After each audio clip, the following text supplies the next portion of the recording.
You ask Tiger to calculate. This deals with linear inequalities with one unknown.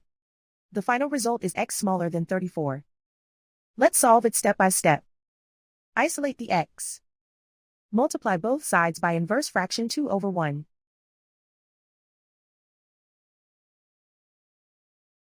Group like terms.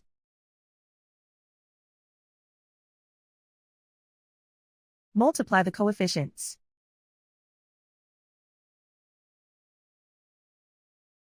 Simplify the fraction.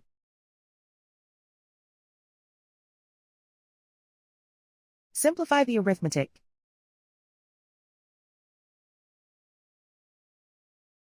Plot the solution on a coordinate grid.